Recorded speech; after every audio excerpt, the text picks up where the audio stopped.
देश के सबसे बड़े लोकतांत्रिक बहस के शो देश की बहस में मैं दीपक चौरसिया अपने तमाम दर्शकों का, पब्लिक के मंच पे जुड़ने वाले अपने तमाम साथियों का, अपने तमाम मेहमानों का, जो मेरे गेस्ट हैं उनका वंदन करता हूं, अभिनंदन करता हूं, नमस्कार करता हूं। आप जानते हैं देश की बहस इकलौता बहस का शो है जो लोकतांत्रिक है, जो दर्शकों की राय के आधार पर चलता है। दर्शक ही तय करते हैं कि किस विषय पर हमें बहस करनी है और दर्शकों की राय के आधार पर ही हम बहस की दशा और दिशा को आगे बढ़ाते हैं, क्योंकि पब्लिक के मंच में हमारे कई सारे साथी जुड़ते हैं। और आज पब्लिक मंच में हमारे साथ जुड़ेंगे अलीगढ़ से सौरभ चौधरी, सुंदर शर्मा गाजियाबाद से जुड़ेंगे, आलोक पांडे गोरखपुर से जुड़ेंगे और राजीव नैयर मेरठ से जुड़ेंगे। ये तमाम पब्लिक के मंच में मेरे साथी होंगे जो बहस को धार और रफ्तार देंगे। लेकिन आज बहस का विषय, क्या 20वीं सदी के महापुरुषों की क्या हमने अनदेखी की है? प्रधानमंत्री मोदी ने आज ये बड़ा मुद्दा उठाया क्योंकि आज उन्होंने राजा महेंद्र प्रताप सिंह यूनिवर्सिटी का शिलान्यास किया।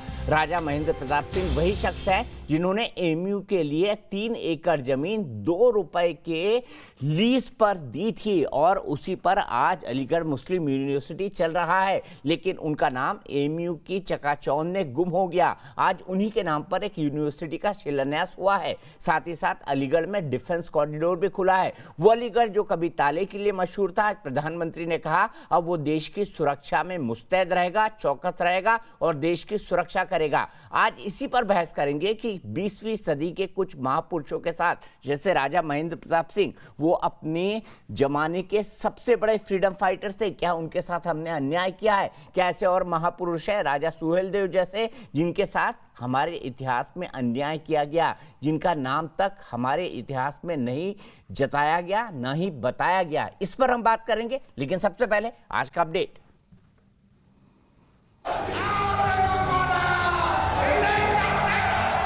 मौका था स्वतंत्रता सेनानी के सम्मान में यूनिवर्सिटी के शिलान्यास और डिफेंस कॉरिडोर के अलीगढ़ नोड के शिलान्यास का।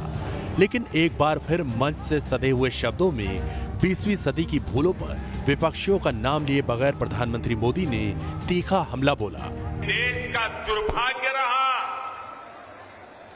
कि आजादी के बाद ऐसे राष्ट्र नायक और राष्ट्र नायिकाओं की तपस्या, इस तपस्या से देश की अगली पीढ़ियों को परिचित ही नहीं कराया गया।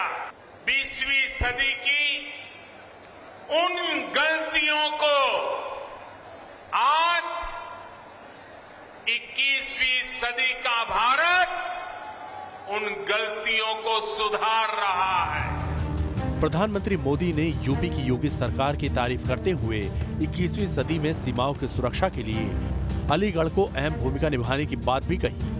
कल तक जो अलीगढ़ ताले के जरिए घरों की, दुकानों की रक्षा करता था, वो 21वीं सदी में ये मेरा अलीगढ़ हिंदुस्तान की सीमाओं की रक्षा करने का काम करेगा।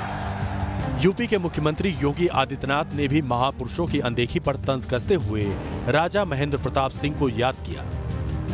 डिफेंस कॉरिडोर और राजा महेंद्र प्रताप सिंह जी के नाम पर विश्वविद्यालय आजादी की लड़ाई की उस गाथा को एक बार हम सब के लिए फिर से स्मरणीय बना दे रहा है। हालांकि विपक्षी दलों ने भी पीएम मोदी के भाषण पर तीखी प्रतिक्रिया दी है। इतिहास को तोड़ मरोड़ के पेश करने की इनकी संस्कृति भारतीय जनता पार्टी और आरएसएस की पुरानी है। दरअसल प्रधानमंत्री के इस दौरे को काफी अहम माना जा रहा है क्योंकि यूपी में अगले साल चुनाव होने वाले हैं। लेकिन जानकार मानते हैं कि पिछली सदी में कई बातों को नजरअंदाज किया गया था। देश की आजादी के साथ आवश्यक था कि अब देश की जो सारी संस्थाएं हैं, विचारधाराएं हैं, व्यवस्थाएं हैं, उसका एक नए सिरे से उसका सृजन किया जाए। लेकिन दुर्भाग्य से ऐसा नहीं हुआ। देश की बहस में चर्चा है कि प्रधानमंत्री मोदी के भाषण के कई सियासी मायने भी निकाले जा रहे हैं। लेकिन सवाल है कि प्रधानमंत्री ने 20वीं सदी की किन गलतियों पर अब सुधार होने की बात कही है।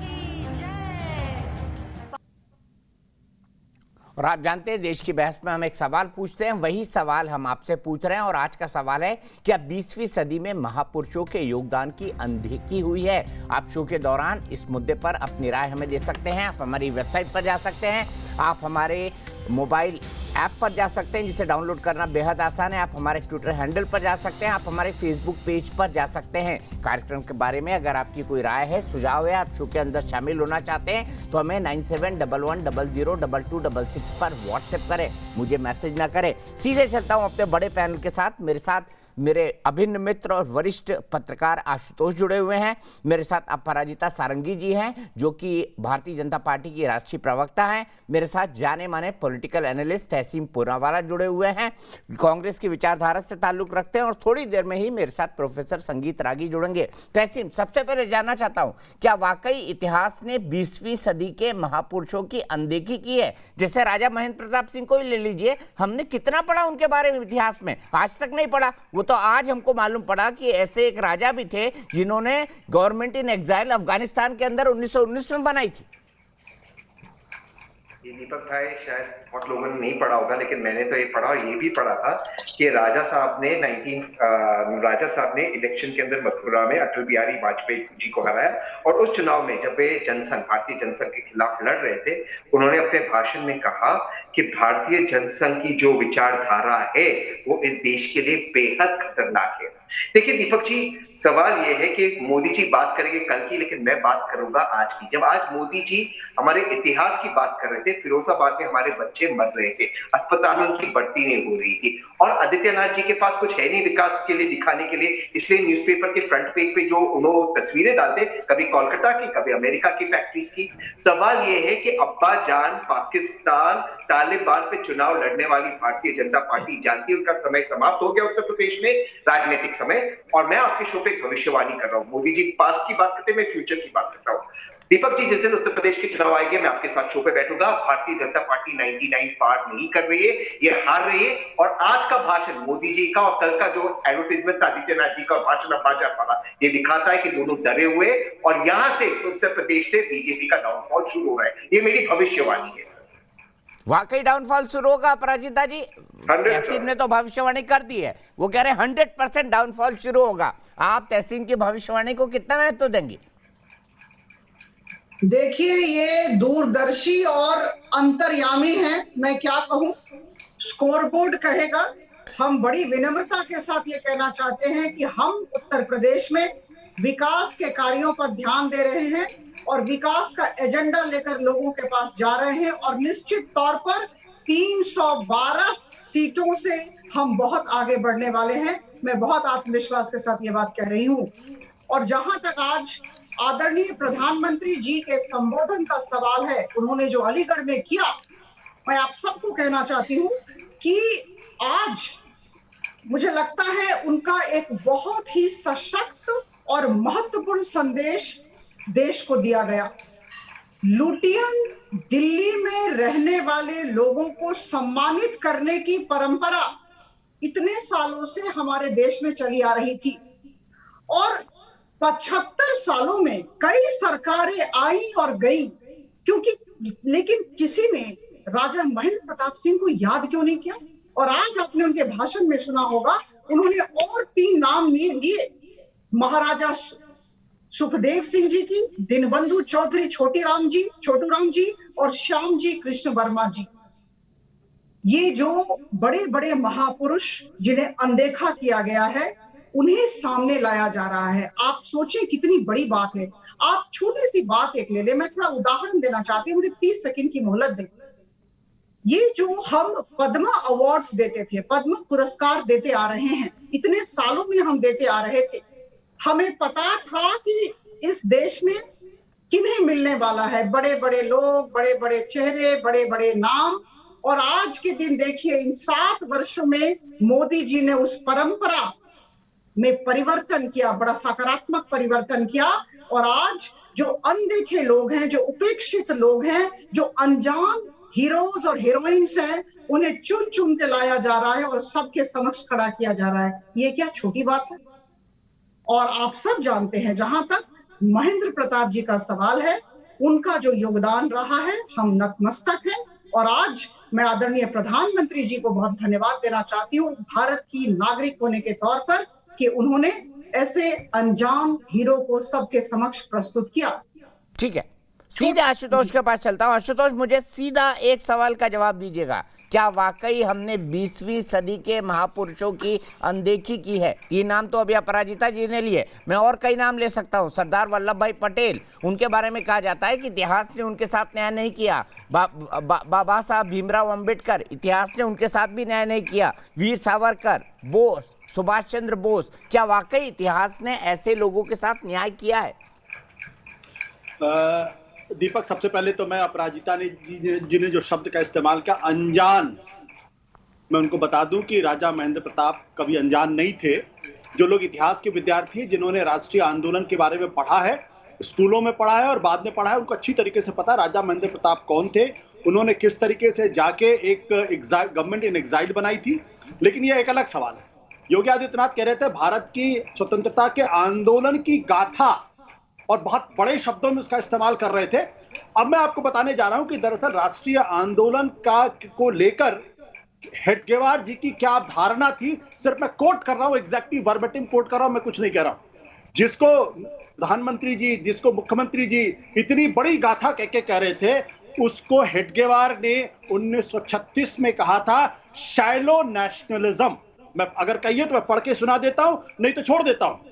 Programs born out of momentary enthusiasm and outburst of mercurial emotions and described all such attempt to overthrow the British rulers as shallow nationalism, एक छिछला राष्ट्रवाद, जिसको इतनी बड़ी बात कर रहे हैं। इनके अपने ही जिन्होंने आरएसएस का गठन किया, वो उस राष्ट्रवाद को राष्ट्रवाद मानने के लिए तैयार नहीं थे। कह रहे थे मोमेंट्री, क्षणिक आवेश में जो लोग निकल आते हैं उसको किस किस भाषा का इस्तेमाल कर रहे थे। और सिर्फ एक बार नहीं कहा उन्होंने, तो इसके बाद आप फिर उन्होंने वो क्या कहते हैं, वो कहते हैं patriotism is not only going to prison, it is not correct to be carried away by such superficial patriotism.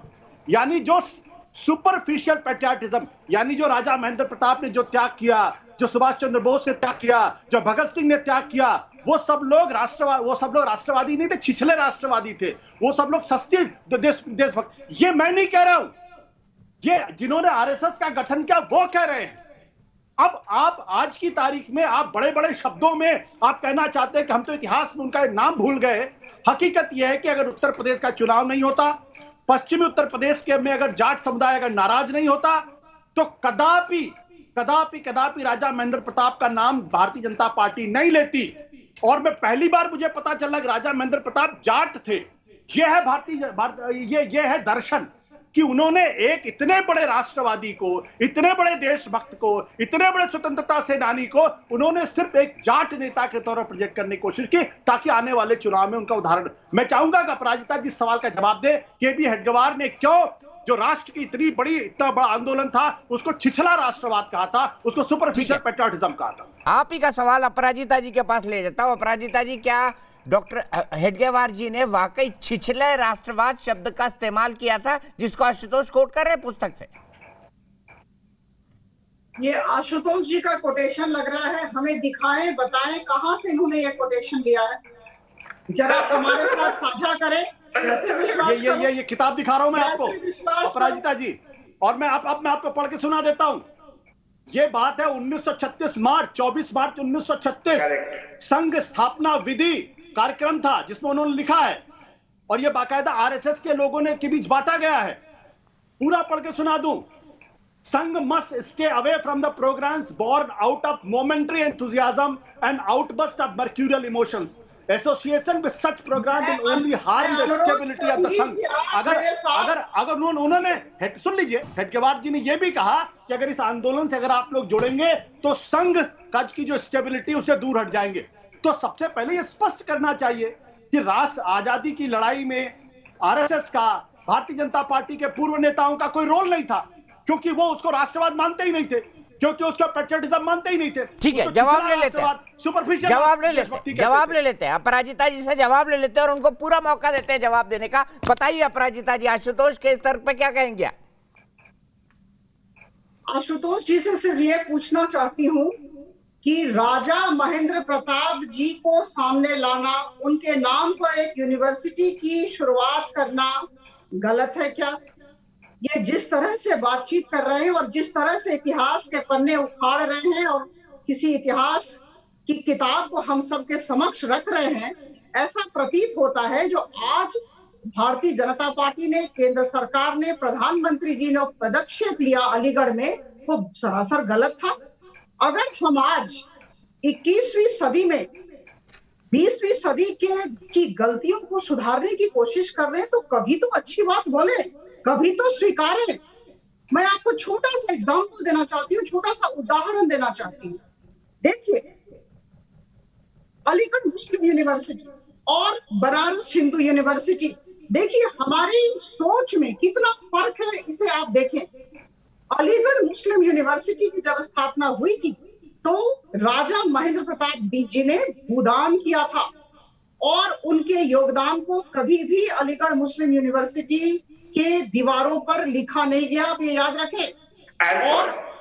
और अब मैं आपको बता दूं कि सिर्फ सैयद अहमद खान, उनका जो योगदान था वो उसके प्राचीर में, उसके पत्थरों में लिखा हुआ है। ये कितनी बुरी बात है। और जहां तक बनारस हिंदू यूनिवर्सिटी का सवाल है, आप सब जानते हैं कि काशी नरेश के योगदान को सिर पर रख के पंडित मदन मोहन मालवीय ने विश्व हिंदू परिषद, बनारस हिंदू यूनिवर्सिटी की स्थापना की और उसके पत्थरों में काशी नरेश का नाम लिखा हुआ है। तो देखिए सोच में कितना फर्क है। मैं सिर्फ दरख्वास्त करना चाहती हूँ हमारे पूनावाला साहब राजनीतिक विश्लेषक हैं और आशुतोष जी को, आज जो ये कार्य हुआ यह सराहनीय है या नहीं है?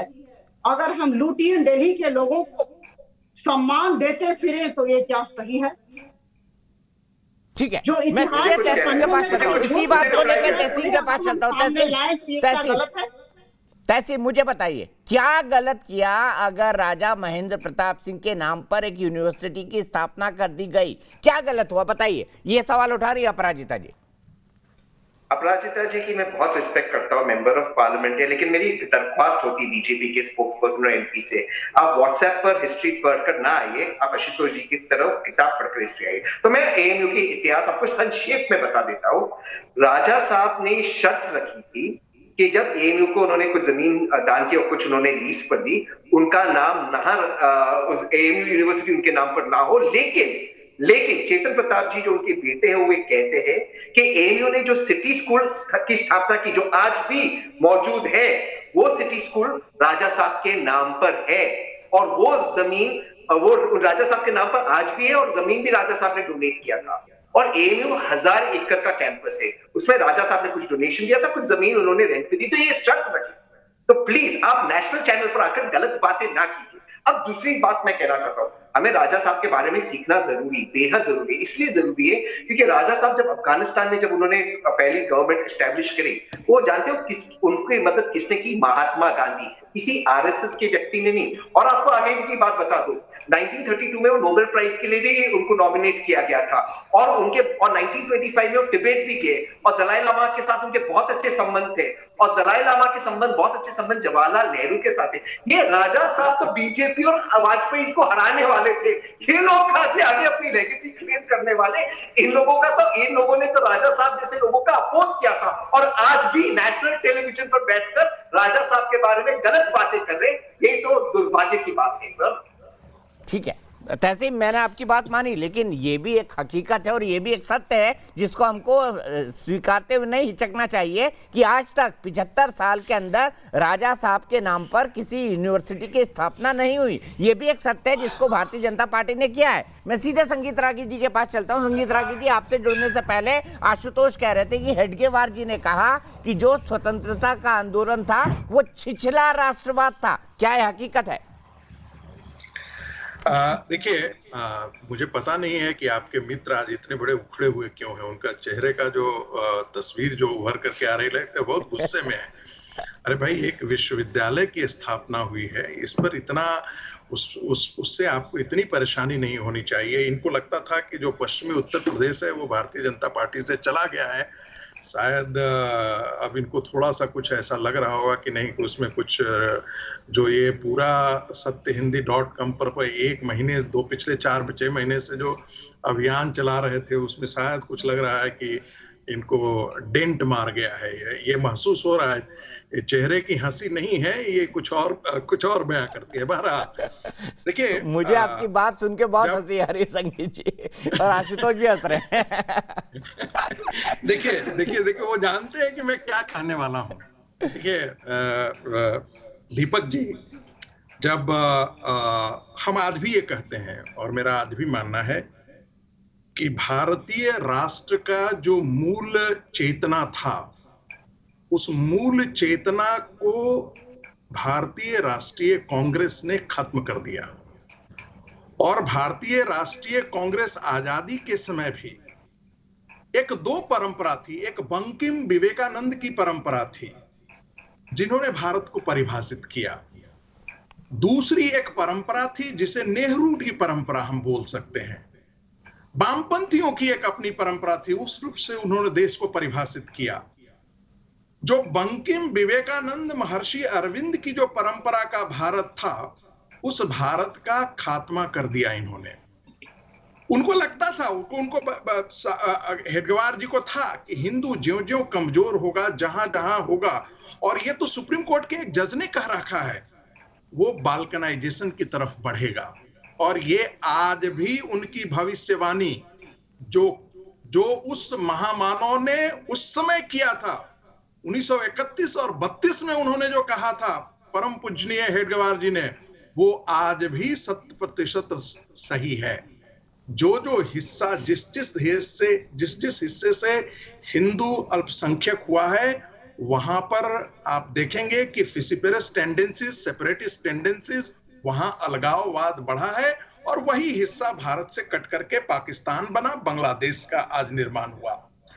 आज वही आंदोलन, क्योंकि हमने पिछले 70 साल में भारत की जड़ों को मजबूत नहीं किया। भारत में विविधता कितनी है, हम इसको बराबर जिक्र करते रहे, लेकिन ये वरिष्ठ पत्रकार जो बैठे हुए हैं, वो अक्सर गांधी को कोट करते हैं। उसी गांधी ने हिंद स्वराज में लिखा कि हमारे पुरखे बड़े मूर्ख नहीं थे जिन्होंने सेतुबंध रामेश्वर से लेकर के मठों की स्थापना की, पिलग्रिमेजेस की स्थापना की। वो चाहते तो, उनको पता था कि भगवान और ईश्वर की आराधना घर में भी कर सकते हैं, लेकिन ये हमारे भारत का दिग्दर्शन था। उन्होंने एक और भी बात कहा कि पश्चिम के आने से पहले भारत एक राष्ट्र था। अब जब हम लोग कहते हैं कि भाई राष्ट्रपिता उनको मत बोलिए, क्योंकि ये राष्ट्र बड़ा सनातन है, डिस्कवरी ऑफ इंडिया ही पढ़ लेते हैं। क्या नेहरू ने भारत की सनातन परंपरा को 5000 साल पहले नहीं खींचा है? ठीक है। अब इनको समस्या, हेडगेवार जी ने उसी बात को जिक्र किया। आप हिंदू इस भारत का मन है, हिंदू भारत की चेतना है, नहीं तो आप इसे तालिबान में कन्वर्ट करते हुए देर नहीं लगेगी साहब। ठीक है, मैंने एग्री किया। देखा है कि भारतीय जनता पार्टी के चुनाव हारने के बाद 70,000 से ज्यादा लोगों को पलायन करना पड़ा। 70 महिलाओं के साथ या तो उनके साथ बलात्कार किए गए, उनको मारा गया, उनको पीटा गया। एक दूसरा कश्मीर पश्चिम बंगाल के अंदर खड़ा हो गया, क्योंकि वो बांग्लादेश से आए हुए मुसलमानों का अड्डा बन गया है। आपके इसी तर्क को मैं आशुतोष के पास ले जाऊंगा, लेकिन उससे पहले राजीव नैयर मेरठ से मेरे एक दर्शक जुड़ गए हैं। राजीव, क्या कहेंगे, क्या वाकई इतिहास ने कई महापुरुषों की अनदेखी की है? जी सर, नमस्कार। मैं आज आपके साथ जुड़ा, मेरा सौभाग्य, और मैं आपको ये कहना चाहूंगा कि राजा महेंद्र प्रताप सिंह के नाम पे आज जो यूनिवर्सिटी का उद्घाटन किया है श्री मोदी जी ने, बहुत ही सराहनीय काम है। और मैं ये कहना चाहूंगा कि आप ये समझ लीजिए कि हमारे महापुरुषों का, राष्ट्रीय नायकों का इतिहास में छुपाया गया है, और कुछ चंद लोगों का ही गुणगान किया गया है। ठीक है, मैं आप ही की बात को आशुतोष के पास ले चलता हूं। आशुतोष, आप नहीं मानते कि एक वामपंथी विचारधारा से हमने राष्ट्रीय आंदोलन के इतिहास को देखा जिसमें कई एब्रेशंस थे, इसको तो आप भी एक्सेप्ट करेंगे, इससे आप इनकार नहीं कर सकते।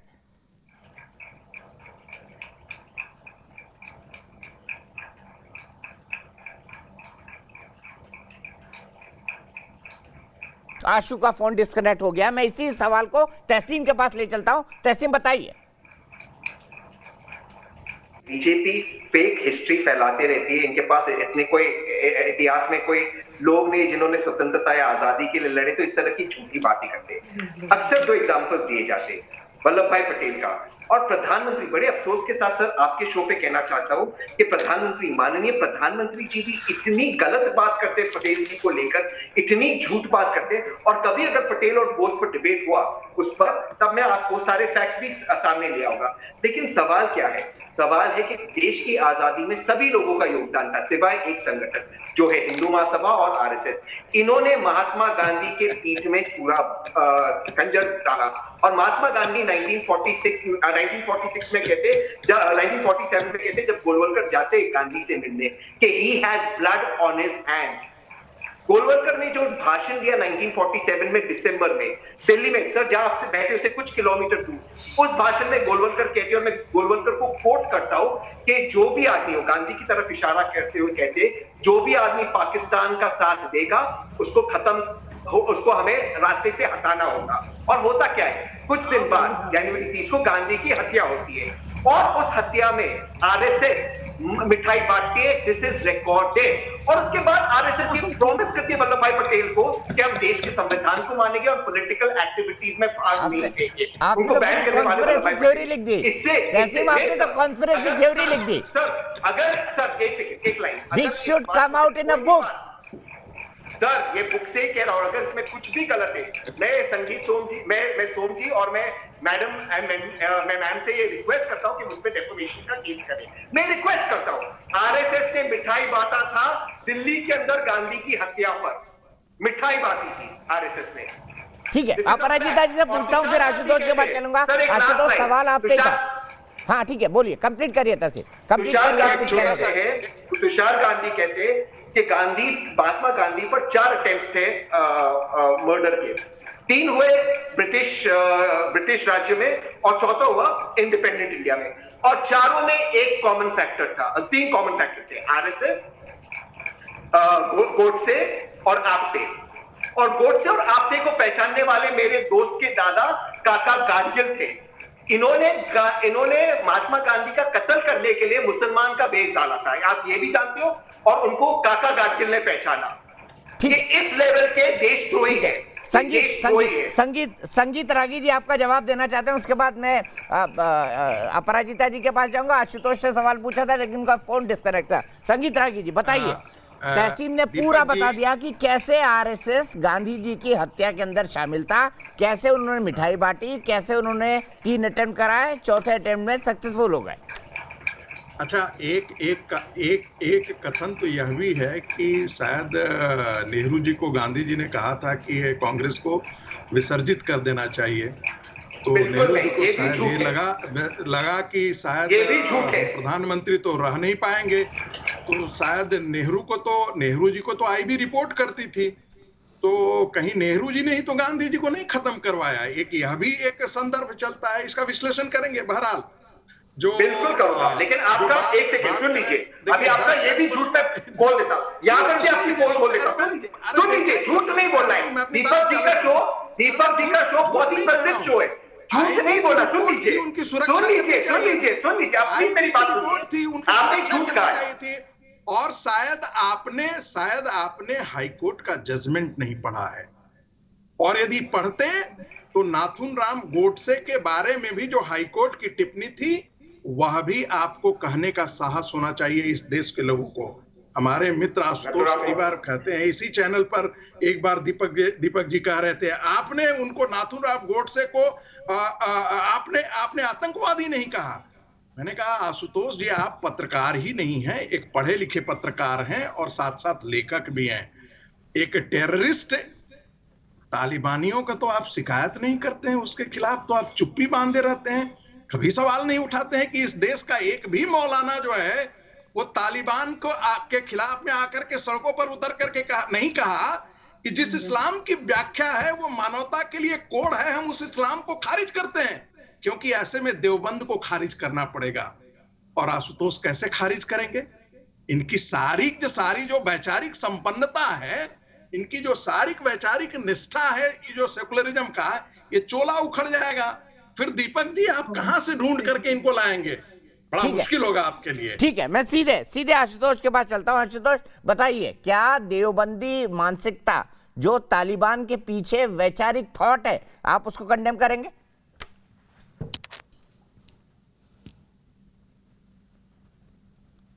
आशु, मेरी आवाज आ रही है आपको?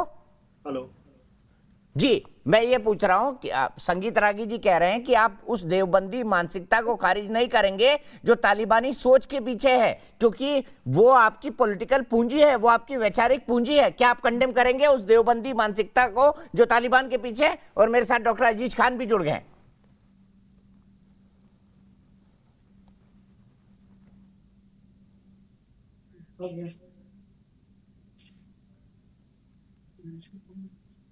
तहसीन, आशुतोष तक मेरी आवाज नहीं जा रही है। ये सवाल सीधा आपसे, बताइए, जवाब दीजिए।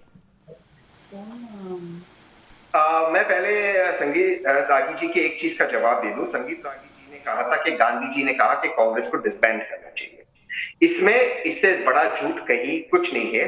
गांधी जी का जो लास्ट आर्टिकल था, the last will and testament, 48 hours पहले हरिजन में जो आया था, उनके जब आतंकवादी गोडसे और आतंकवादी आपते ने उनका कत्ल किया, उसके पहले जो उन्होंने आर्टिकल लिखा था, जो फाइनल आर्टिकल था, उसमें लिखते, और मैं गांधी को कोट करता हूं, Indian national Congress which is the oldest national political organization and which has after many political battles fought for non-violent way to freedom cannot be allowed to die। इसे मरना नहीं देना चाहिए। जो आर्टिकल की वो बात करते, और गांधी जी के सेक्रेटरी ने इसे क्लैरिफाई किया, वो ड्राफ्ट आर्टिकल था, और उस ड्राफ्ट आर्टिकल में गांधी लिखना चाहते थे कि अब कांग्रेस की भूमिका from a fighting organisation to political organisation हो जाएंगे, लेकिन वो कैंसिल करते। ये उनका आखिरी आर्टिकल था। लेकिन फिर से आरएसएस झूठ के सिवा कुछ नहीं, क्योंकि इनका कोई योगदान ही नहीं है आजादी की लड़ाई में। आपका जो प्रश्न है मैं उस पर आता हूं सर। आपका प्रश्न ये है तालिबान, हिंदू, मुसलमान, अब्बा जान, सुन लीजिए ना सर, आप सुन लीजिए सर, मेरी सुन लीजिए। आपकी मैं बहुत रिस्पेक्ट करता हूं सर, आपकी इतनी रिस्पेक्ट करता हूं, सुन लीजिए। जानकारी दे दूं कि जिसे बनवासी कल्याण आश्रम कहते हैं, रमाकांत देशपांडे थे। वो 1942 के भी ये में स्वाधीनता के आंदोलन के साथ खड़े थे, और उन्हीं को उठा करके बनवासी कल्याण आश्रम की स्थापना के लिए और कोई नहीं गया था। आप ही के चीफ मिनिस्टर रविशंकर शुक्ला जी ने उनको प्रेरित किया था कि क्रिश्चियन मिशनरीज के साथ थे। राष्ट्रीय सेविका समिति के जितने भी उस समय के पूर्णकालिक कार्यकर्ता थे, वे सारे आंदोलन से जुड़े हुए थे। एक और बात आपको बता दूं, जब 1947 के बाद कत्लेआम मचा रहा, ये बात कांग्रेस के सारे कार्यकर्ता भाग करके सड़कों पर से उठ करके अपने सुन लीजिए, आप जवाब सुन लीजिए। पाकिस्तान के अंदर आर्य समाज, हिंदू महासभा और आरएसएस, यही 3 संगठन थे जिन्होंने सिक्योरिटी कमिटीज बनाई थी। कभी आप फाइल पढ़ लीजिएगा, नेहरू के लाइब्रेरी में वो सारे फाइल पड़े हुए हैं। आपको मेरा सलाह है कि एक बार वो निकाल करके पढ़ लीजिएगा, नहीं तो हम आपको अगले ये में भेज देंगे, ताकि डिबेट में उसको आप भी पढ़ करके आइएगा। ठीक है सर, आप मेरी बात सुन लीजिए सर। बिल्कुल सही कह रहे हैं, आरएसएस के लोग रेवोल्यूशनरी थे, बिल्कुल सही, लेकिन वो रेवोल्यूशन में थोड़ा चूक गए थे। वो रेवोल्यूशन 1942 में महात्मा गांधी के खिलाफ कर रहे थे, क्विट इंडिया मूवमेंट में महात्मा गांधी को धोखा दिया। ये तो बात अब साबित हो चुकी है, इसमें हम डिबेट नहीं कर सकते। तो ऐसा हो गया 2 + 2 4 नहीं, मालूम तो आप उसको प्रूव। सर आप सुन लीजिए, आपने आर्य समाज की बात सुन लीजिए सर। बिल्कुल सही कहा, जो पाकिस्तान से लोग आए थे शरणार्थी इधर, आर्य समाज के लोग ने उनकी सेवा की।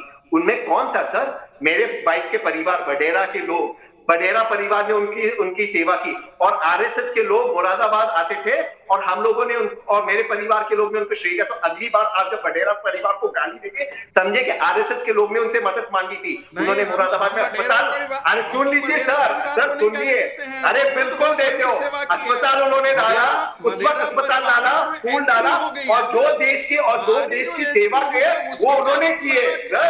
अब आप समझ लीजिए, वडेरा परिवार की तो हम प्रशंसा करते हैं तहसीन। थैंक यू सर, वो तो वेरी गुड। दोनों तो विश्व हिंदू परिषद के आंदोलन के साथ थे, लेकिन वो सब साफ हो गए, सारे परिस्थितियों से गायब हो गए। पता नहीं कहाँ गायब हो गए, कैसे गायब हुए। आज भी स्कूल चालू है, आज भी अस्पताल चालू है मुरादाबाद में। कभी आइए सर, आपको ले जाऊंगा मैं। चलिए, आज भी चालू है, और आज भी आरएसएस के लोग वहां पे एडमिशन करवाते हैं।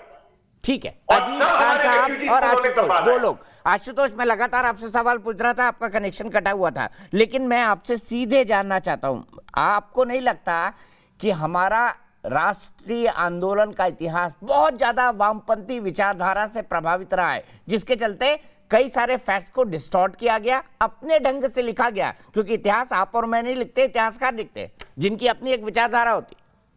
ये अनर्गल आरोप है। ये आरोप आरएसएस के द्वारा प्रतिपादित है, क्योंकि आरएसएस का एक भी आदमी स्वतंत्रता के आंदोलन में हिस्सा लेने वाला नहीं था, सिवाय हेडगेवार साहब के।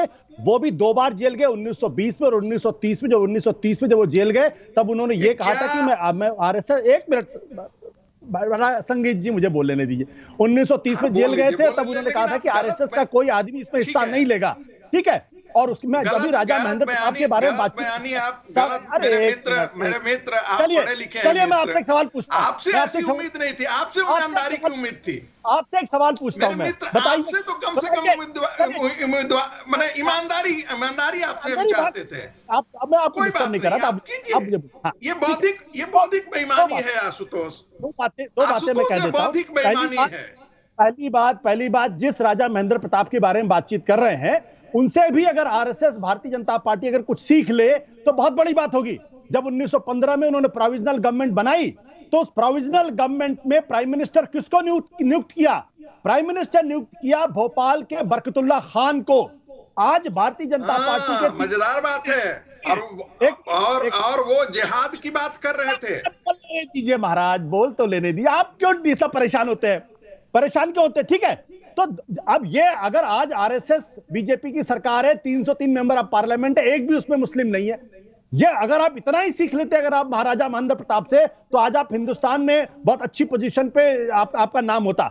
मैं एक ही सवाल आपसे पूछता हूं, मुझे बता दीजिए कि गोलवलकर कब और कितनी बार जेल गए थे? कब और कितनी बार जेल गए थे? किस सन में जेल गए थे? जरा मुझे बता दिए। मैंने हेडगेवार साहब के बारे में कहा साफ तौर पे, उन्होंने 1936 में कहा कि ये छिछला राष्ट्रवाद है। मैं पढ़ के सुना देता हूं।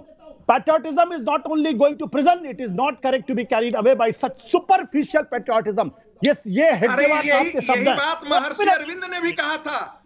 यही बात महर्षि अरविंद ने भी कहा था। ये बात महर्षि अरविंद ने भी कहा था आशुतोष। राष्ट्रवाद कह रहे हैं, जिस राष्ट्रवाद पिछला राष्ट्रवाद कह रहे हैं, ये बात महर्षि अरविंद ने भी कहा था। और महर्षि अरविंद ने भी ये भी कहा था। आप गांधी जी पर महर्षि अरविंद की टिप्पणी भी बता दीजिए। गलत बात नहीं। अगर वो राष्ट्रवाद छिछला था, अगर वो आजादी की लड़ाई सतही थी, तो आज क्यों की गाथा गा रहे हैं आप लोग? आपने तो भारत का, आपने जो 11 सितंबर 1948 को जो सरदार पटेल ने गुरु गोलवलकर को चिट्ठी लिखी थी, उसमें क्या लिखा था? उसमें यही लिखा था कि मुझे जानकारी मिली कि आरएसएस के लोगों ने मिठाई बांटी थी गांधी जी की हत्या के बाद। ये जो है हिंदुओं की तो रक्षा करते हैं, लेकिन मुसलमानों के नाम पे आते हैं, ये न जाने इनके अंदर क्या समा जाता। ये मैंने तो नहीं लिखा, ये तो सरदार पटेल ने लिखा 11 सितंबर 1948। और उन्होंने कहा कि जिस तरीके से इन्होंने विश्वमन किया, जिस तरीके से नफरत फैलाई, उस नफरत ने गांधी जी की हत्या की है। अब आप कह लीजिए कि नहीं, गलत है। मैं तो आप उनको कौन सरदार पटेल कोट कर रहा हूं। एक क्विक जवाब संगीत रागी जी, एक क्विक जवाब, उसके बाद गोपाल जी भी जुड़ गए, अजीज खान साहब भी जुड़ गए मेरे साथ।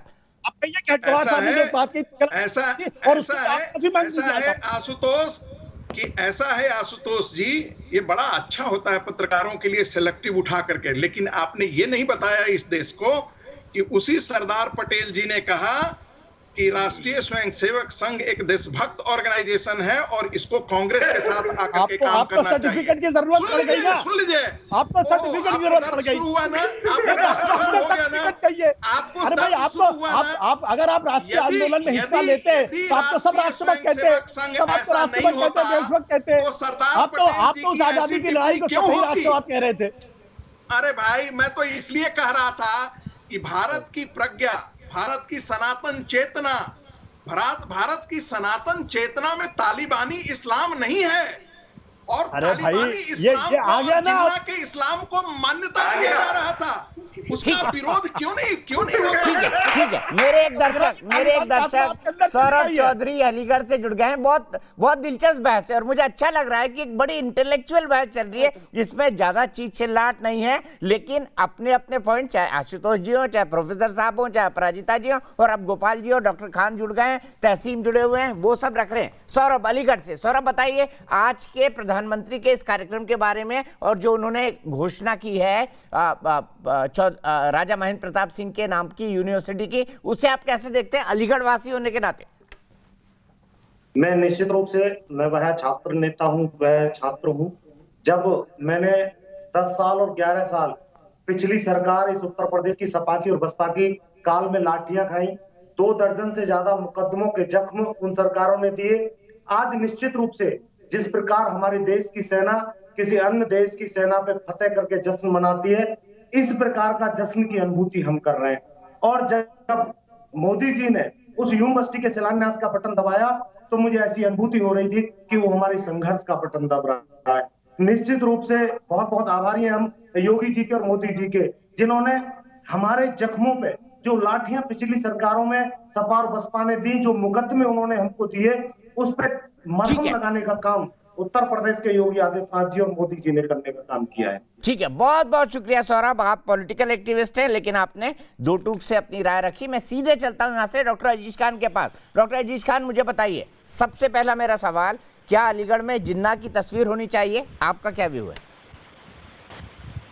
क्योंकि बात अलीगढ़ की हो रही है, से भी पूछना चाहिए। ये सवाल बीजेपी से भी जरूर पूछूंगा मैं। दीपक जी, सबसे पहले सवाल तो 7 साल से केंद्र में है, बीजेपी उससे भी पूछ लेते, वो बता देती कि रहना चाहिए नहीं रहना चाहिए। आज जिस मुद्दे पे चर्चा हो रहा है, मैं उससे भी जरा चर्चा कर लूं कि आज लगातार मैं देख रहा हूं, अभी साहब संगीत रागी साहब तमाम बातें कह रहे थे आरएसएस के बारे में और पटेल जी के बारे में। मैंने सुना, अरे पटेल जी ने तो ये भी कहा था कि आरएसएस की जो विचारधारा है और आरएसएस के जो लोग हैं वो इस देश के लिए बहुत हद तक खतरनाक है, ये भी कहा था। शायद ये बात पूर्ण नहीं की इन्होंने। दूसरी बात मैं कह रहा हूं साहब कि आज जो अलीगढ़ में जिस तरीके से एक जश्न का माहौल था, ये माहौल पहले भी हो सकता था दीपक जी, पहले भी हो सकता था, लेकिन वो गाना है ना कि हुजूर आते आते बहुत देर कर दी। साहब आप समझे कि 20वीं सदी की जो भूल थी वो इन्होंने चुनावी कमल के फूल से उसे खत्म करने की कोशिश की, उस भूल को।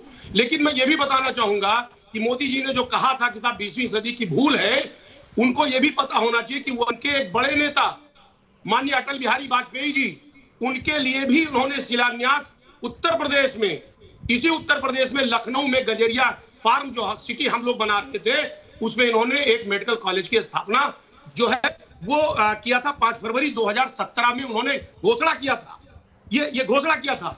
लेकिन आप इस बात को समझिए कि आज तक वो मेडिकल कॉलेज का जो शिलान्यास हुआ था वो कहां है, कुछ अता पता नहीं है।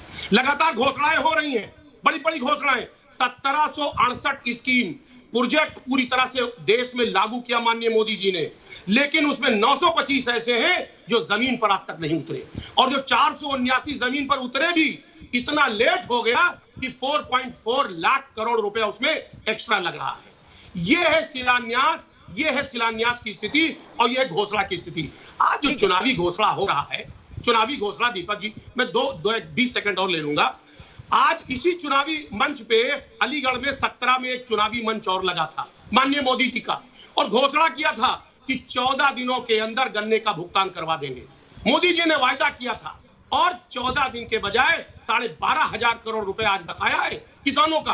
केशव प्रसाद मौर्य जी ने कहा था जो किसान लोन लेगा उसी अलीगढ़ में, कहा था यही धरती है, उसको ब्याज रहित लोन दिया जाएगा। किसको क्या दे दिया गया? जब किसानों के डंडा की मार पड़ी, आज किसान पूरी तरह से चौराहे पे खड़ा है, इनके खिलाफ आवाज उठा रहा है, तो आज राजा महेंद्र सिंह याद आ गए। ठीक है, मैं सीधे गोपाल जी से यही सवाल पूछता हूं। गोपाल जी, आप लोग राजा जी को इसलिए याद कर रहे हैं क्योंकि आपको पता है कि झारखंड में आपकी हालत खराब है, पश्चिमी उत्तर प्रदेश में आपके हाथ से सियासत की जमीन खिसकती जा रही है किसान आंदोलन के चलते, और यही आरोप डॉक्टर अजीज खान लगा रहे हैं समाजवादी पार्टी। नहीं, चलो किसी भी कारण याद तो आए। कांग्रेस को गांधी जी क्यों इतने दिन तक याद आते रहे, क्या था? तो बात ये नहीं है कि कांग्रेस को गांधी परिवार के अलावा कोई याद भी नहीं आता। तो असली बात ये है कि जो देश में आज़ादी के समय और अलग अलग समय पे जो अलग अलग लोगों ने देश के लिए कंट्रीब्यूशन किया है, एक तरीके का पूरा इतिहास कांग्रेस के उसके बाद के सत्ता में जो आए लोगों के टाइम से उन्होंने एक तरीके का इतिहास लिखा। और वह कोई भी बहुत सारे लोग जिनका कंट्रीब्यूशन था स्वतंत्रता संग्राम में, यह वो जो कांग्रेस की विचारधारा को या उनके अपने जो इंटरेस्ट है पॉलिटिकल उसको सूट नहीं करता था, उसको उन्होंने दबा के रखा और उसको इग्नोर किया। अब प्रधानमंत्री मोदी जी ने जो बात कही है उसमें केवल महेंद्र प्रताप जी की बात नहीं है। 500 साल से राम मंदिर बनने के लिए संघर्ष होते रहे, उसका क्या हुआ? क्या कांग्रेस ने कुछ किया? इतने 70 साल देश में अलग अलग समय पे 65 साल उन्होंने सत्ता में रहे, उन्होंने किया क्या? धारा 370 जो संविधान में स्पष्ट रूप से उन सब लोगों ने कहा था पार्लियामेंट में, संसद में, सब जगह कि इसको हम खत्म कर देंगे। कितने साल लगने थे इनको खत्म होने में? इनकी तो मंशा ही नहीं थी। जब खत्म किया गया तब भी ये उसके ऊपर अड़ंगे लगा रहे हैं, बातें कर रहे हैं। तो इसका मतलब ये संविधान के ऊपर भी इनका कोई विश्वास नहीं है। तो जो भूले हैं देश में, जो चाहे इतिहास में महापुरुषों ने जिन्होंने अलग अलग लोगों ने कंट्रीब्यूशन किया उसको इग्नोर करना, उसके बाद फिर ऐसे मुद्दे, ज्वलंत मुद्दे जो देश को के लिए बहुत स्पष्ट रूप से प्रॉब्लमेटिक थे, उन सबको भी इन्होंने पूरी तरह इग्नोर किया। और 2006 में मनमोहन सिंह ने क्या कहा? मनमोहन सिंह जी ने रिटर्न में पार्लियामेंट में बजट भाषण के टाइम पे कहा कि minorities, Muslim minorities have the first right on the resources of the country. यही है भूल है जिनकी प्रधानमंत्री जी बात कर रहे हैं। आप सेक्युलरिज्म का 1975 में कॉन्स्टिट्यूशन में वर्ड तो डालते हैं, लेकिन उसकी परिभाषा करते हैं माइनॉरिटी अपीजमेंट की। ये उसके धर्म के आधार पर आप पूरी तरह से राजनीति करते हैं, यही देश को नुकसान करती है। उन भूलों को प्रधानमंत्री जी और योगी जी खत्म कर रहे हैं।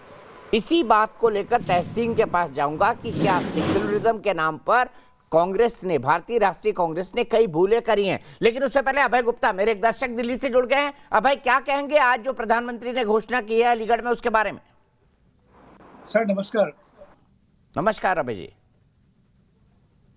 आदरणीय महाराजा जी के बारे में बहुत ही अच्छा और उत्साहजनक मतलब भाषण घोषणा थी, क्योंकि इससे मैं है हमारे माननीय मोदी जी के लिए, क्योंकि चाहे कांग्रेस रही हो, चाहे सपा रही हो या बसपा रही हो।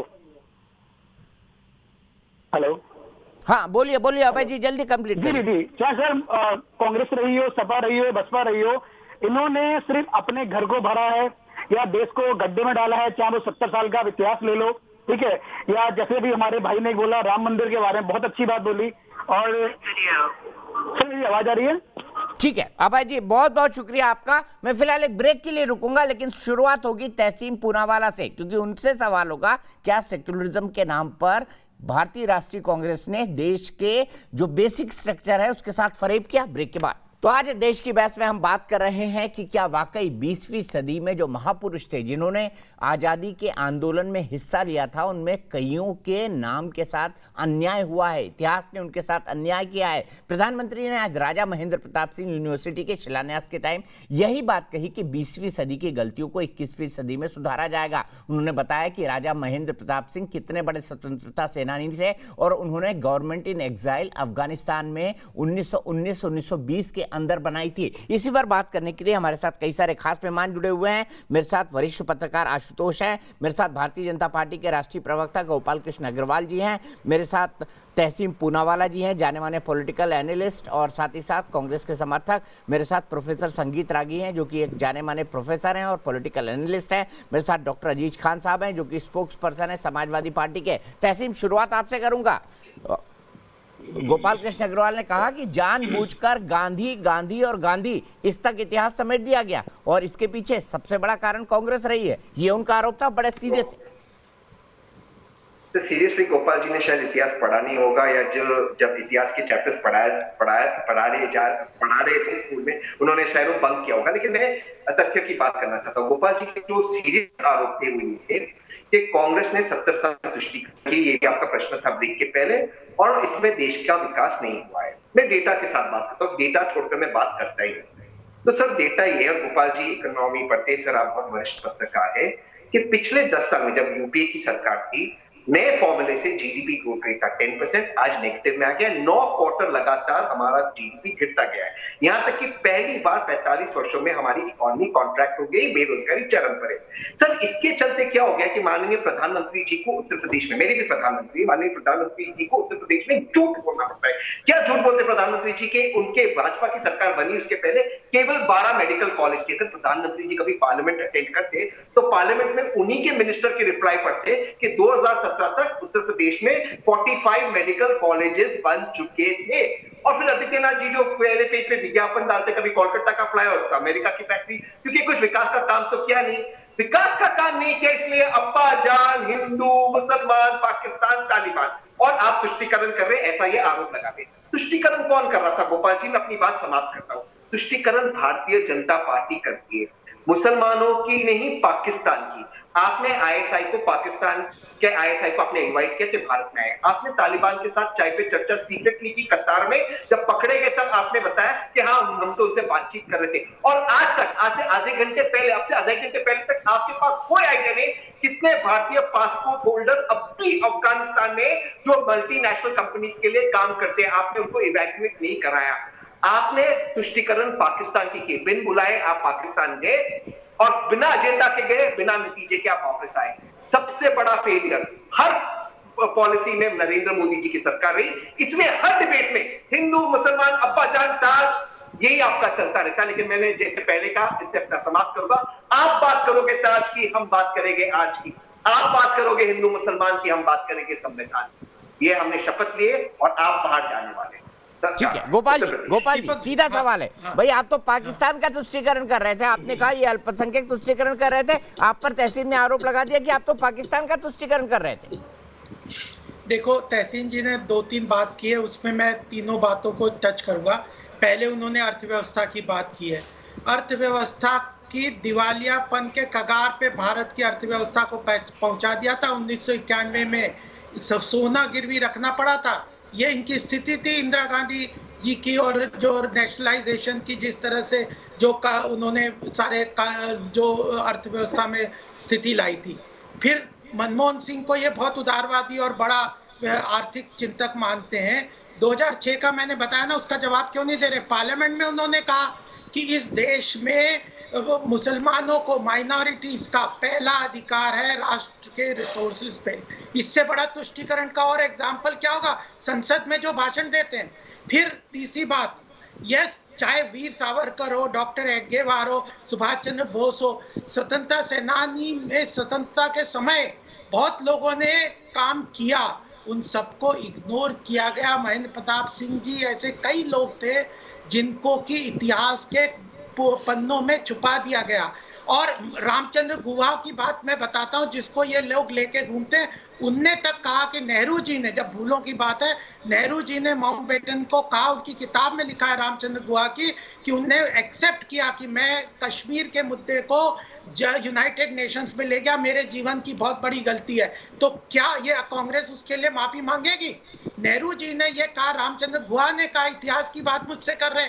उसके बाद आप 1975 में देखो, प्रजातंत्र का गला घोट दिया। क्या कितनी भूलें हैं कि ना, मित्रोखिन पेपर में इंदिरा गांधी के रशिया के साथ जिस तरह के आरोप है, खुल के हैं, केजीबी के साथ किस तरह के गलबैया करके उन्होंने काम किया। क्या बताते हैं? या कोई चीज बताते हैं, पढ़ाई जाती है। फिर नेगोशिएशन टेबल पे हमारे आर्मी के जो भी जीत के थे, 90,000 सैनिकों को अगर बांग्लादेश में पकड़ा गया, और क्या शिमला समझौता करके उनको छोड़, क्या हासिल किया इन्होंने? तो जो सेनाओं के, उसके पहले के भी युद्ध में जो सेनाओं ने जो बहादुरी का काम किया, उसको कहते थे, सेना के किसी भी जनरल या बड़े ऑफिसर पूछ लीजिए कि हमारे नेताओं ने नेगोशिएशन टेबल पे हमारे बहादुर जवानों को गिरवी रख दिया। ये इसकी स्थिति थी। ये उनके नेगोशिएशन को फेल कर दिया। 1962 में क्या किया था? जो डिफेंस मिनिस्टर किसको बनाया? जो कहता था कि हिंदी चीनी भाई भाई है, नेहरू जी ने बनाया ना। तो ये सारी गलतियां, जब इतिहास को सही ढंग से नहीं पढ़ाओगे, किस पुस्तक में लिखा है? किसमें एक भी चीज बता दे मैंने गलत बात की है। मिथोकिन पेपर है 1962 में, जिस तरह से कृष्ण मेनन को डिफेंस मिनिस्टर बना के जिस तरह से हमारी देश की बुरा हाल किया है, 1991 में देश के सोने को गिरवी रखने की स्थिति में नेशनलाइजेशन का जो किस तरह का काम किया है, बड़े बड़े स्वतंत्रता संग्राम सेनानियों का क्या हाल किया है, माइनॉरिटीज का पहला है। और मैंने 2-3 बातें तो बताई थी 370 में, आज तक कश्मीरी पंडित के ऊपर एक आंसू बहाया है कांग्रेस ने।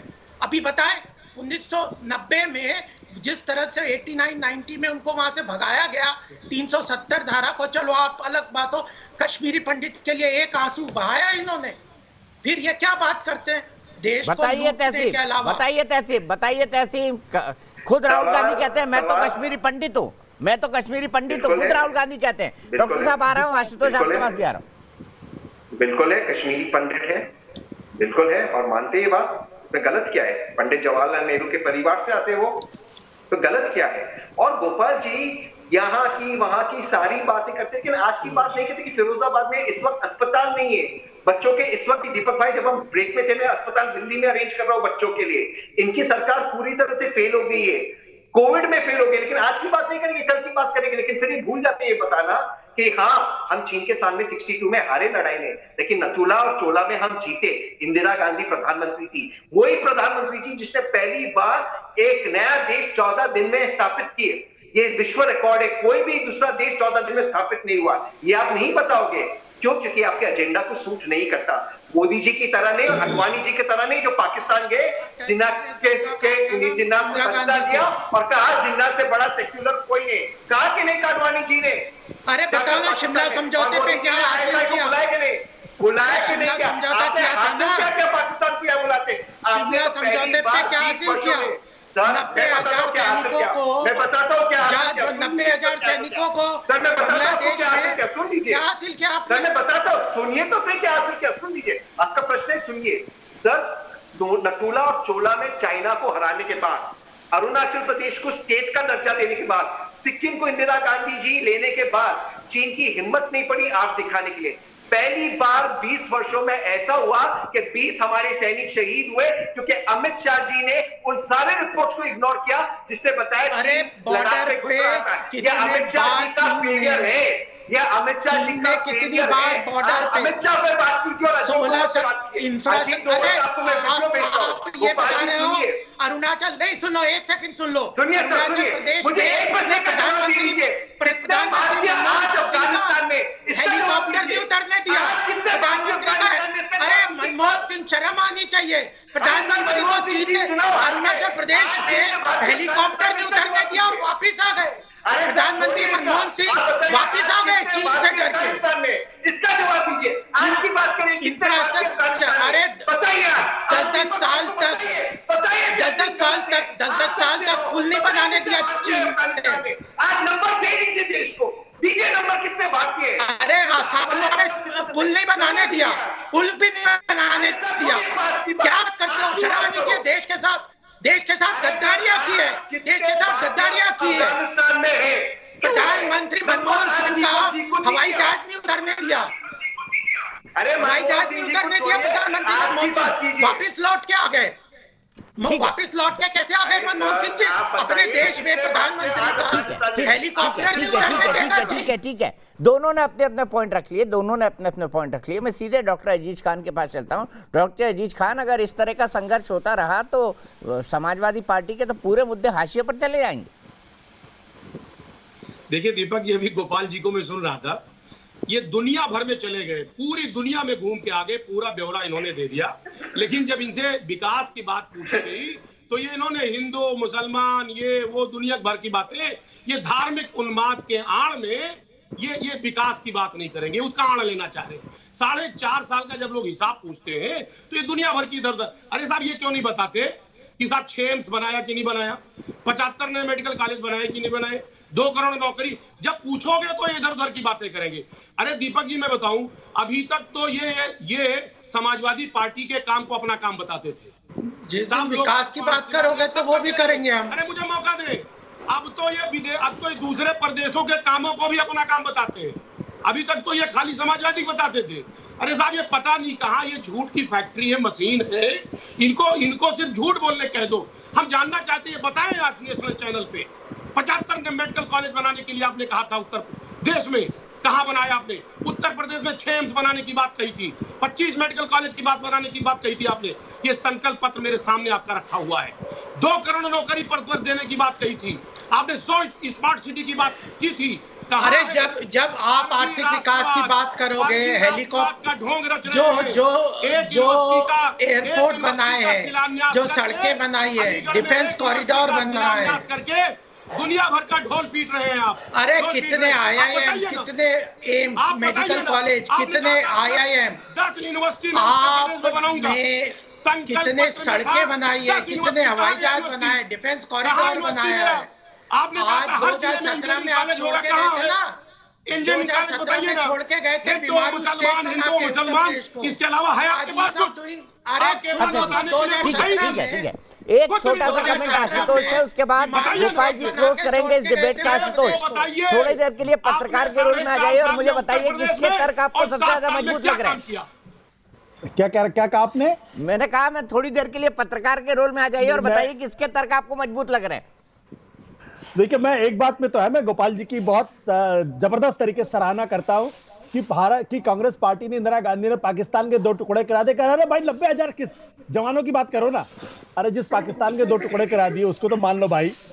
आपने ISI को बुलाया, हिंदुस्तान का पहली बार हिंदुस्तान के इतिहास में हुआ, ISI को बुलाया, ISI ने जो ब्लास्ट कराया था उसी की जांच कराने के लिए। आप सोचिए, अगर ये काम मनमोहन सिंह ने किया होता तो न जाने अब तक क्या हो गया होता, बवाल हो गया होता। तो जिस ISI ने ब्लास्ट कराया उसी ISI को बुला के आप जांच करा रहे हो। आप खुद जाके नवाज शरीफ की मां को आप साड़ी भेंट कर रहे हो, बिरयानी खिला रहे हो, और उसके बाद आप कहते हो कि देश के सबसे बड़े देशभक्त आप हो। आजादी की लड़ाई में आपका कोई लेना देना नहीं है। और मैं गोपाल जी को बता देता हूं कि दरअसल जब 11 सितंबर 1948 को जब सरदार पटेल ने चिट्ठी लिखी गोलवलकर को, तो बड़ी मजेदार चिट्ठी है। उसमें उन्होंने कहा यार ये RSS का जो है ये बहुत ही बिगड़ैल बच्चा है। जैसे होता है ना, घर में एक बिगड़ैल बच्चा हो जाए तो उस बिगड़ैल बच्चा को ठीक करने के लिए माँ बाप कहते हैं इसकी शादी करा दो, ठीक हो जाएगा वो। तो सरदार पटेल उस चिट्ठी में कहा ये इतना बिगड़ैल बच्चा है, ऐसे ठीक नहीं होगा, ऐसा करो इसको कांग्रेस में ज्वाइन करा दो। ये उन्होंने कहा गोलवलकर से कि आप तभी ठीक हो सकते हैं जब आप कांग्रेस पार्टी ज्वाइन कर लो।